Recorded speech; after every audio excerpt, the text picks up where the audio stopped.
porciones de escritura en el libro de Hebreos. Hebreos capítulo 7 y versículo 12. Dice la palabra del Señor de la siguiente manera. Hebreos capítulo 7, versículo 12. Porque cambio el sacerdocio, necesario es que haya también cambio de ley. For the priesthood being changed, there is made of necessity a change also of the law. Hebreos capítulo 8 y versículos 6 y 7. Hebreos capítulo 8, versículos 6 y 7. Pero ahora tan mejor ministerio es el suyo, por cuanto es mediador de un mejor pacto, establecido sobre mejores promesas. Porque si el primero hubiera sido sin defecto, ciertamente no hubiera procurado lugar para el segundo. Hebrews chapter 8 and verse 6 and 7. But now he has obtained a more excellent ministry, by how much also he is the mediator of a better covenant, which was established upon better promises. For if that first covenant had been faultless, then should no place have been sought for the second. Que el Señor bendiga su palabra. Vamos a orar. Señor y bendito Dios, le damos gracias en esta mañana por el tiempo que nos da, eterno Padre, para poder estudiar una porción más de su bendita palabra.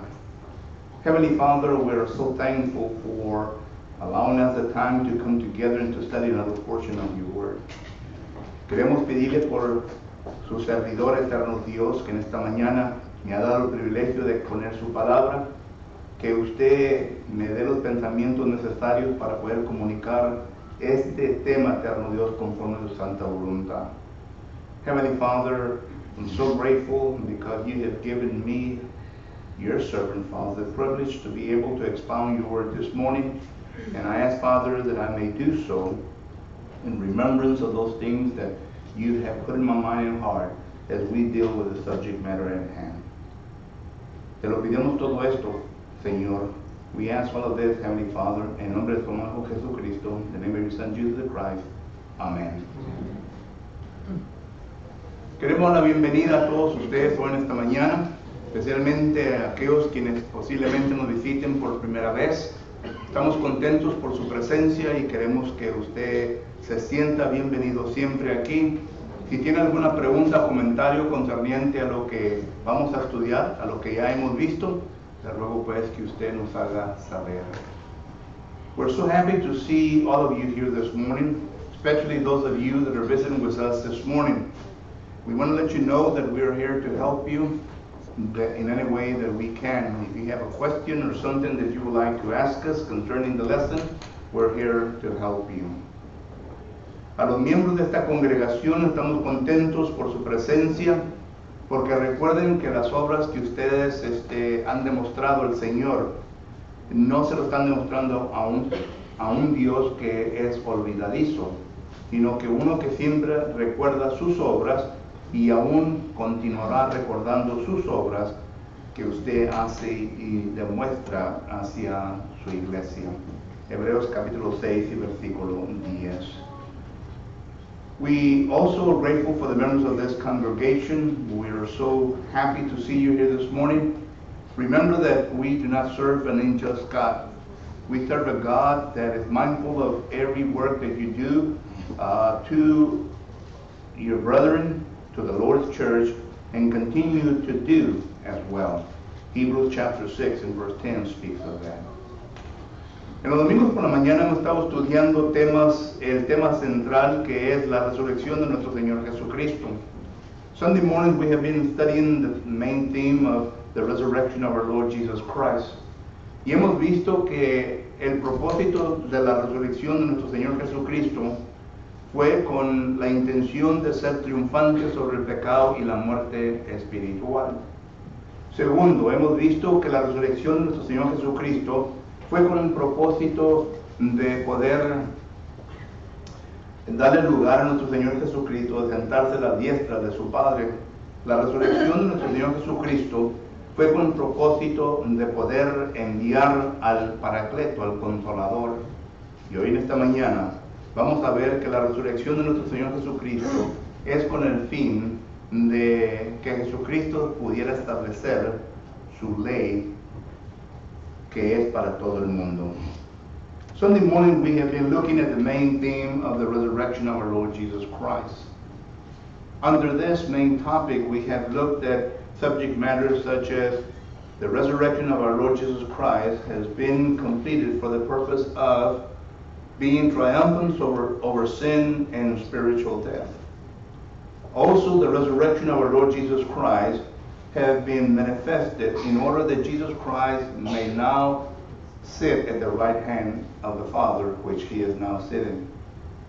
The resurrection of our Lord Jesus Christ was for the purpose of sending the Comforter, the Holy Spirit, in order that he may do his work in the life of us and also throughout the world. The purpose of the resurrection of our Lord Jesus Christ is also for the purpose of establishing a new law, a law that was going to be much better for humanity in its totality. Así que en esta mañana, hermanos, vamos a ver lo que la palabra del Señor nos enseña concerniente al propósito de la resurrección de nuestro Señor Jesucristo, y es de iniciar, de establecer una ley nueva. Y al hablar de la ley nueva, quiero hablar de varias cosas. Número uno, quiero hablar primeramente sobre el inicio y la progresión de la ley establecida. Segundo, quiero hablar sobre la manera en cómo la ley se ha establecido en la iglesia y el alcance que ha tenido. Quiero hablar sobre los vinculantes de la ley, es decir, quiénes son los sujetos, quiénes son las personas que tienen la obligación de sujetarse a la ley. Y tercero, quiero hablar sobre la duración de esta ley. ¿Hasta cuándo llegará a tener su fin? Porque si claramente la palabra del Señor nos enseña que la ley del Antiguo Testamento llegó a tener su fin, entonces mi pregunta es, ¿habrá tiempo cuando la ley establecida para toda la humanidad tendrá su fin? Y esta es la pregunta que vamos a estar considerando cuando lleguemos a ese punto. Primeramente, el inicio y la duración, o la progresión más bien, el inicio y la progresión de la sana doctrina. Cuando nosotros leemos la palabra del Señor, nos damos cuenta de que se encuentran en varios pasajes del Nuevo Testamento diferentes etapas de progresión de la ley que Jesucristo ha establecido. Cuando Jesucristo fue resucitado de entre los muertos, entonces miramos nosotros que ahí viene a empezar la nueva ley que Jesucristo estableció. Ya hemos hablado concerniente a esto en otras ocasiones, pero ahora quiero hablar un poco más detalladamente sobre este punto. Miramos nosotros que primeramente Jesucristo fue una persona que tuvo con Dios, el Padre y el Espíritu Santo antes de la fundación del mundo. Y esto lo podemos ver en 1 de Pedro, capítulo 1, versículo 18 al 20. Y fue ahí en donde la deidad vino a establecer una enseñanza, una doctrina, que no sería la cual se refiere a la patriarcal, ni tampoco la mosaica, sino que fue una doctrina que fue establecida por la deidad, que se debía iniciar en el momento de que nuestro Señor Jesucristo pudiera ser triunfante en la cruz del Calvario. Colosenses capítulo 2, versículos 14 y 15 habla de esto. Pero miramos nosotros que cuando Jesucristo viene a este mundo, nace de su madre María, vemos de que Él toma forma humana. Y en esta forma humana miramos nosotros que Jesucristo viene a tener los mismos desafíos que nosotros como los seres humanos tenemos. Y miramos nosotros que Jesucristo no vino con el pleno conocimiento de la enseñanza de que se había llegado a cabo en la eternidad, sino que Jesucristo tuvo que desarrollar su educación, así como todos nosotros hemos desarrollado nuestra educación. Jesucristo tuvo que desarrollar su manera de estudiar las Sagradas Escrituras como todos nosotros las hemos estudiado. Esto nos damos cuenta por lo que dice Lucas capítulo 2, versículo 40. Y también Lucas capítulo 2, versículo 52. En estos versículos notamos nosotros en donde nuestro Señor Jesucristo nos da a entender que fue un hombre que creció en sabiduría para con Dios y para con los hombres. Habla de otras cosas, pero me quiero enfocar en estas dos cosas. Jesucristo creció en sabiduría para con Dios y para con los hombres. Para crecer en sabiduría para con Dios, esto quiere decir que Jesucristo tuvo que leer la ley y por lo tanto tuvo que aplicarla en su propia vida, porque de esta manera es en cómo se recibe la sabiduría. Y miramos que lo vuelve a notar y lo vuelve a decir en Lucas capítulo 2, versículo 52. Tanto fue la enseñanza que Jesucristo aprendió de su estudio, fue una persona estudiosa, que cuando Lucas capítulo 2, versículo 46 en adelante, habla de que se reúne con los doctores de la ley, gente que por muchos años había estudiado la ley mosaica, gente que entendía la ley mosaica del principio hasta el fin, gente que entendía bien lo que la ley mosaica enseñaba. Cuando Jesús se viene a juntar con ellos, son ellos los quienes le están haciendo preguntas a Jesucristo. Jesucristo es quien le está enseñando. Jesucristo es quien les está comunicando. Y tanto era su admiración, se quedaban maravillados de que ellos continuaban a preguntarle a Jesucristo. Pregunta, ¿dónde aprendió Jesucristo todo esto? Jesucristo lo aprendió. Recuerden, era 12 a 13 años cuando Jesucristo se encontraba en el templo. Jesucristo lo aprendió durante esos días que Jesucristo creció en sabiduría para con Dios. Y a esto me refiero cuando digo que Jesucristo tuvo los mismos desafíos que nosotros como seres humanos.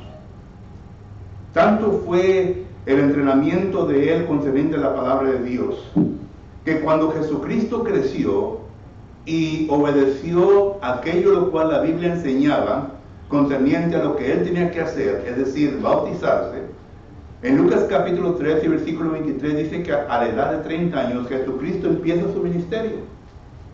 Y al empezar su ministerio, miramos nosotros que Jesucristo tenía 30 años.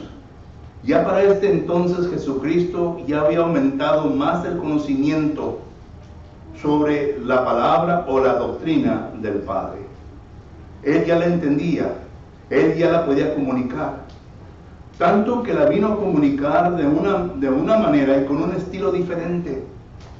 Jesucristo vino a comunicar lo que Dios le había puesto en su mente, de una forma excelente, de una forma suave, de una forma entendible. Tanto que cuando Jesucristo predicaba y enseñaba, la gente se quedaba admirada. En Mateo capítulo 7, versículo 28, la palabra del Señor nos enseña que la gente se quedaba admirada por la manera en cómo este hombre enseñaba las Escrituras. Porque no las enseñaba como los escribas, no la enseñaba como los fariseos, no la enseñaba como los saduceos, la enseñaba con su propio estilo, porque Jesucristo había aprendido las Escrituras. Y no solamente tenemos el versículo de Mateo, tenemos Marcos capítulo 1, versículo 22.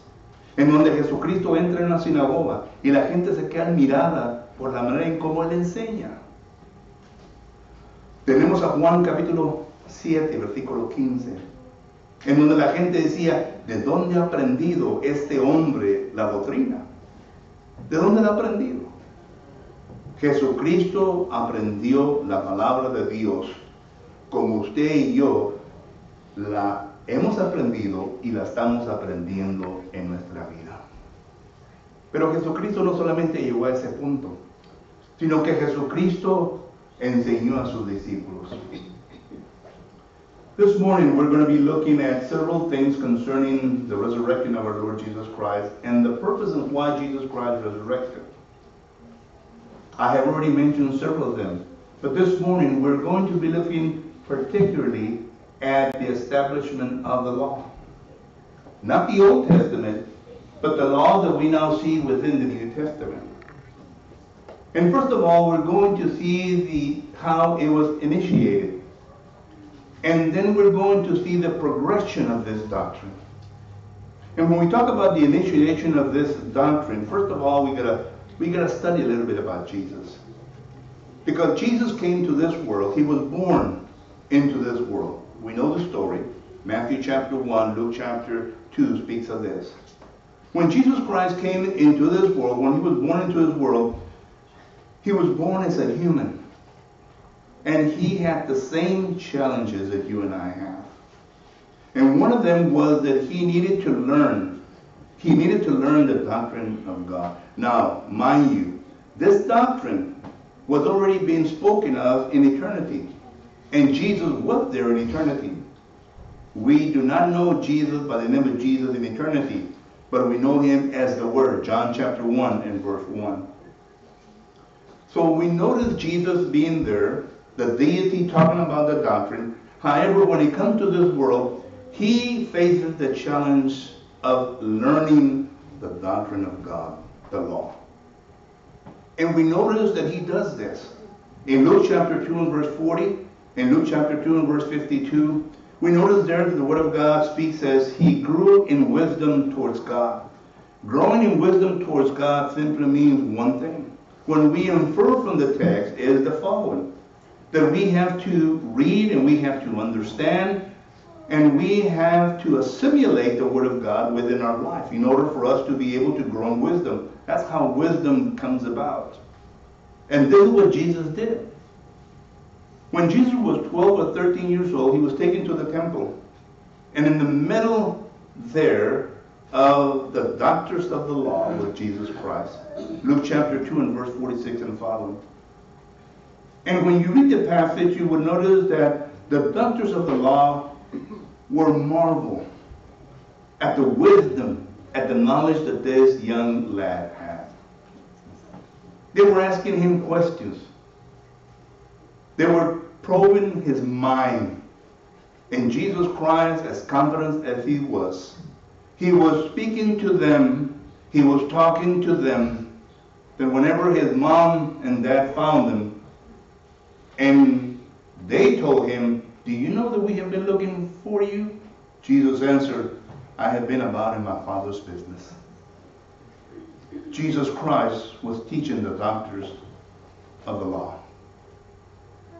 And get this, when Jesus Christ began his ministry in the age of 30, Luke chapter 3 and verse 23 speaks of that. We notice that Jesus Christ's teaching style was different from the Sadducees, from the Pharisees, from the scribes. He had a style of teaching of his own. It was a style that was able to bring forth the enlightenment within the mind of people that needed to be brought forth by the way that he handled the Word of God, by the way that he spoke the Word of God. He was confident to the point that people will marvel in the way that he taught. Matthew chapter 7 and verse 28 and 29 speaks of that. Mark chapter 1 and verse 22. Mark chapter 4 and verse 22. John chapter 7 and verse 15. All of these passages speak of Jesus Christ as being a person that knew and taught what he knew. That's the initiation part of the doctrine of Christ. Because Christ had to learn that. And when Christ gathered his disciples, cuando el Señor vino a escoger a sus discípulos, él entonces se vino a producir el didáscalo. Mateo capítulo 28, versículo 20 habla de esto. El didáscalo es aquel que enseña. Jesús le dice, enseñándoles que guarden todas las cosas que yo os he mandado. Jesucristo enseñó a sus discípulos. Lo que él aprendió, lo que él había recogido, él enseñó a sus apóstoles. Tanto que sus apóstoles En esa ocasión posiblemente no llegaron a comprender todo completamente y no podían enseñar con infalibilidad las cosas que habían recibido de nuestro Señor Jesucristo. Sin embargo, uno de los propósitos por la resurrección de nuestro Señor Jesucristo fue para que viniera el Paracleto. Y para que el Paracleto, el Espíritu Santo, pudiera enseñarle todas las cosas que Jesucristo les había enseñado. Juan capítulo 16 y versículo 13. Y miramos nosotros que en el momento que esto ocurre, ya entonces no se refiere a la enseñanza de Jesucristo, sino que Hechos capítulo 2 versículo 41 se viene a demostrar como la doctrina de los apóstoles. Y la iglesia, versículo 41, perseveraba en la doctrina de los apóstoles.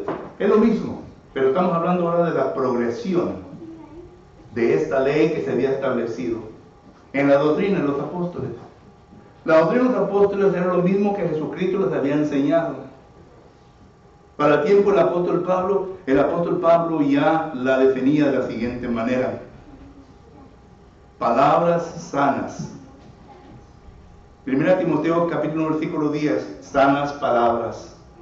1 Timoteo capítulo 6 y versículo 3, palabras sanas. 2 Timoteo capítulo 2 versículo 1 y 13, palabras sanas. Tito capítulo 2 versículo 1, Tito capítulo 2 versículo 8, palabras sanas. Noten la progresión de esta doctrina que se fue enseñando. Y ahora nosotros somos personas quienes estamos obligados de encargar estas sanas doctrinas en nuestra mente y poder predicarlas. Usted y yo ahora somos la columna y baluarte de la verdad. 1 Timoteo capítulo 3 versículo 15 dice para que si tardo sepas cómo conducirte en la iglesia del Señor, el cual es la iglesia viviente, columna y baluarte de la verdad. Nosotros ahora somos la columna y baluarte de la verdad. Tenemos la obligación de pregonar, de enseñar la verdad a todo el mundo. Y ahí miramos nosotros la progresión. Whenever we look at Jesus Christ and we look at the initiation of the law, but then we go into the progression of the law. First of all, we notice that it makes reference to the teachings of Christ.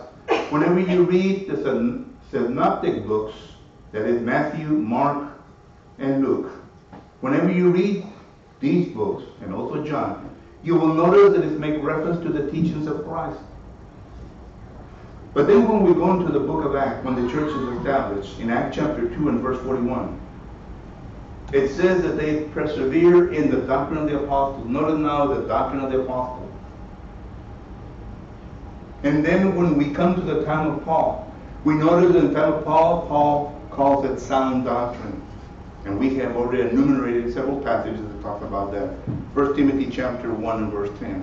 1 Timothy chapter 6 and verse 3. 2 Timothy chapter 1 and verse 13. 2 Timothy chapter 4 and verse 3. Titus chapter 2 and verse 1. Titus chapter 2 and verse 8. And on goes the list where it is called the sound doctrine. We notice the progression of this doctrine. We notice that it goes from one point to another point up until today. Today it is called the truth. It is what's in the New Testament. It is what the Bible calls the truth that we are to handle aright. We now, the church, are responsible to be able to go out and to teach the truth to a world that is lost in sin. Pero miramos nosotros aún también, hermanos, que la doctrina o la ley de nuestro Señor Jesucristo no solamente tuvo su inicio, su progresión, pero aún también tuvo sus vinculantes. Tuvo sus personas que tienen que ser sujetos o obligados a esta ley. Cuando se escribe la ley de Moisés, miramos nosotros que la ley de Moisés duró desde Éxodo capítulo 20, versículo 1, hasta Colosenses capítulo 12, versículo 14. Durante ese tiempo, lo que se llevó a cabo, hablando de años, El judío era el primordial obligante de sujetarse a esta ley mosaica. Nadie más. Si acaso las personas se convertían en un prosélito, entonces ellos eran obligados en sujetarse a esa ley. Miramos nosotros que la palabra del Señor nos enseña esto. Deuteronomio capítulo 20, versículo 1 adelante, habla que el judío era el único que era obligado a hacer esta ley. Deuteronomio capítulo 5, versículo 1. Deuteronomio capítulo 29, todo el capítulo, ahí está la frase, el pacto que se le dio a los judíos continuamente. Y el texto clave es Salmo 147, versículo 19 y 20, en donde dice la escritura que Jehová Dios no escogió a ninguna otra nación, únicamente a Israel.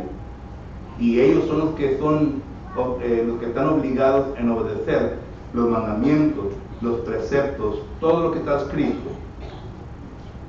Pero en el Nuevo Testamento miramos nosotros que este pacto Dios lo ha hecho con todo el mundo. Mateo capítulo 28, versículo 19, dice: por tanto, ir a todas las naciones. A todas las naciones. No solamente escogió al pueblo judaico, sino que escogió a todas las naciones. Por tanto, ir a todas las naciones. Marcos capítulo 16, versículo 15 en adelante. Que se le anuncie el evangelio a todas las naciones. Lucas capítulo 24, versículo 47 en adelante, a todas las naciones. Hechos capítulo 1, versículo 8, en donde dice: me seréis testigo en Jerusalén, en Judea, en Samaria y hasta lo último en la tierra, a todas las naciones. Este pacto que Jesucristo ha establecido, esta ley que Jesucristo ha establecido, no solamente fue para Él, para los apóstoles, sino que fue para todo el mundo entero. Y nosotros ahora entonces podemos ver que esta ley está sobre nosotros. Nosotros somos obligados a obedecer todo lo que el Nuevo Testamento dice. Cuando usted muera y venga a resucitar y venga a presentarse ante el trono para ser juzgado, Juan capítulo 12, versículo 48 dice que las palabras de Jesucristo, ponga atención, que las palabras de Jesucristo son las que van a juzgarnos en el día postrero. A todo el mundo. Segunda a los Tesalonicenses, capítulo 1, versículo 8, dice que Dios habrá de juzgar a los que no conocieron a Dios, aquellos quienes vivieron en el mundo.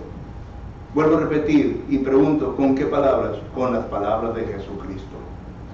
Con las palabras de Jesucristo. Por eso es cuando habla Apocalipsis capítulo 20, versículos en adelante, dice que los libros fueron abiertos.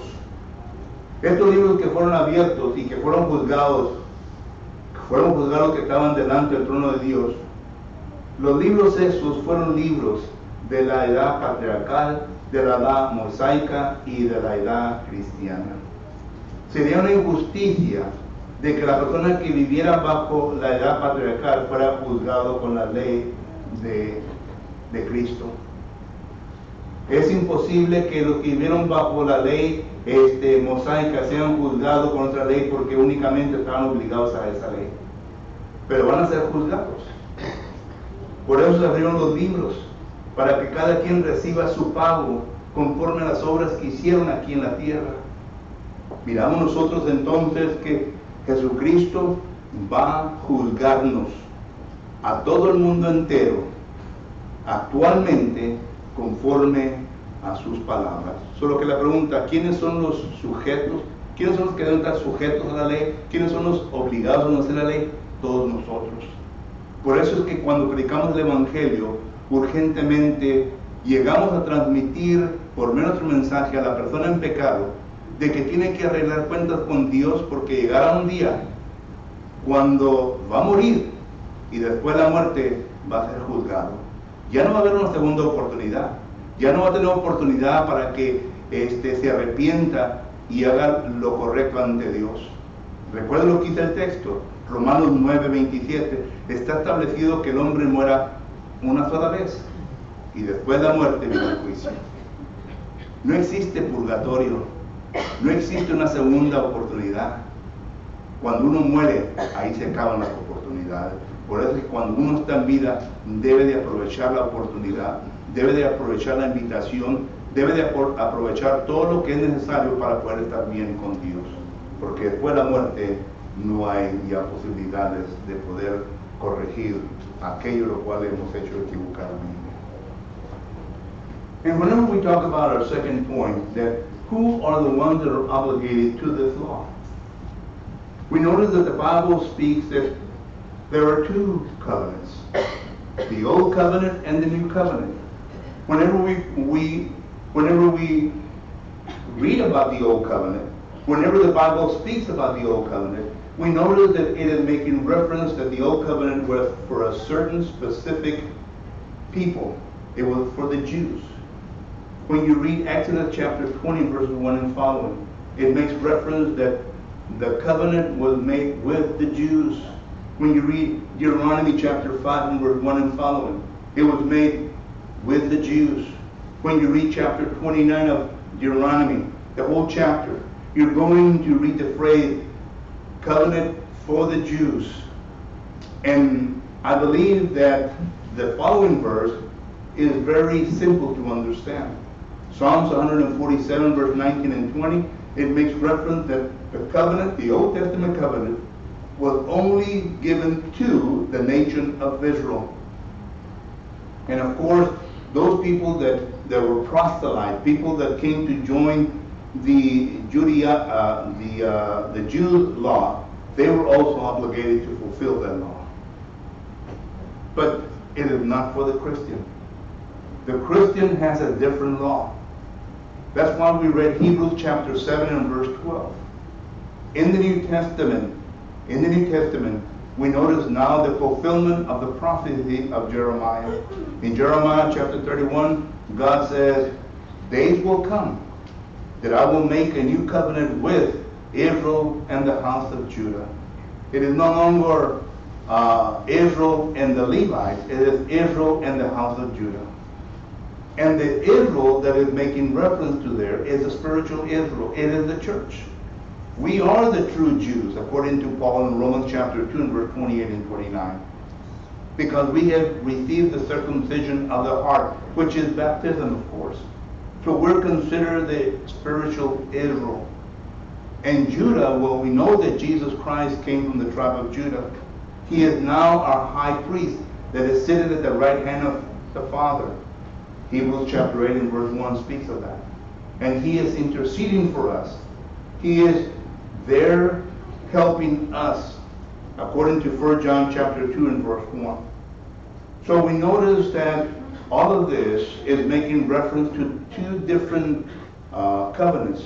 And the new covenant, the new law, is for us as Christians and for the whole world, for that matter. Because in Matthew chapter 28 and verse 19 it says, go ye to all the nations. Notice now who is involved. It is not making reference to one particular group, as Jesus told his apostles in Matthew chapter 10, go only into the house of Jews. He says now, go to all the nations, baptizing them in the name of the Father, Son, and the Holy Spirit. And in Mark chapter 16 and verse 15 and following, it mentions again all the nations. Luke chapter 24 and verse 47 and following, all the nations. Acts chapter 1 and verse 8, all the nations. So the law is now for everyone. It is the law that the world will be judged. I'm talking about the Christian era. Will be judged according to John chapter 12 and verse 48 and following. And the reason why I make specifications on that is because the people that live under the patriarch law, the people that live under the Mosaic law, each will be judged according to that law. That's why in Revelation chapter 20 verse 11 and following says, books, plural, books were opened. And these books were opened to judge those that stand before the throne. And it is the book of the patriarch, it is the book of the Mosaic age, it is the book of the Christian era. But all of us will be judged. And we will be judged according to the Word of God. And we will be obligated to do and to go to where we ourselves have created that destiny. Because remember, there's no second chances after death. Hebrews chapter 9 and verse 27, it is established unto man to die once, and after death comes judgment. There is no purgatory. There is no second chances. Everything after death finishes. That's why we urgently speak the word of God. We speak the good news. And we make people aware of their situation before God, because we know that once they die, that is it. Our prayers will not bring him out wherever he decided to go. Our prayers will not take him from one place to another place. Our prayers will not do that. And I don't care how many candles you light, they won't do that. Nothing will. Once you're dead, you go to the destiny that you have chosen, not that God has given you. You have chosen because of the way you want to live in life. And that's what Ecclesiastes chapter 8 and verse 11 says. And it's speaking to the young people.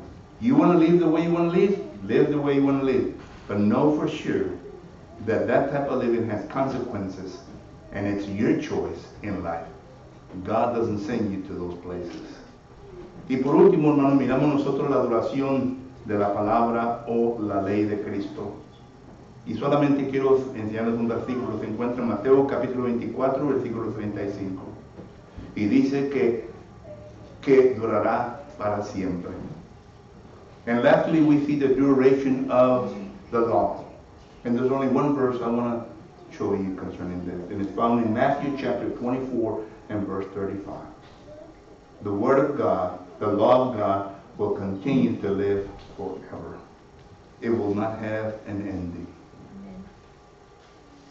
En esta mañana, si acaso hay alguien que esté sujeto a la invitación que se está haciendo por medio de la Sagrada Escritura, a todo aquel que quizás no haya obedecido a Cristo Jesús para el perdón de sus pecados, para que estén bien con el Señor, le invitamos para que pase al frente y haga lo necesario. Para usted, hermano o hermana, que es miembro del cuerpo de Cristo Jesús y que no ha vivido su vida correctamente como la debe vivir, usted también se tiene que arrepentir y estar bien con el Señor. This morning, by way of invitation, I would like to say the following. For those of you that have not been obedient to our Lord Jesus Christ, we invite you to come and to accept Jesus Christ. We want you to do that which is written within the New Testament. We want you to hear the Word of God. We want you to believe. We want you to repent. We want you to be baptized for the forgiveness of your sins and to come into Jesus Christ. But also for those of us that are members of the body of Christ, if we still are living not according to the Word of God, we need to change our life. We cannot live the way that we want to live and think that we are pleasing God, because we do not please God. God is only pleased whenever we do His will and whenever we do the things that He wants us to do in life. So if there's something amiss in your life as a member of the body of Christ and you want to take care of that, you can come forward as we stand and sing for the invitation song. Puesto de pie, por favor, hermano.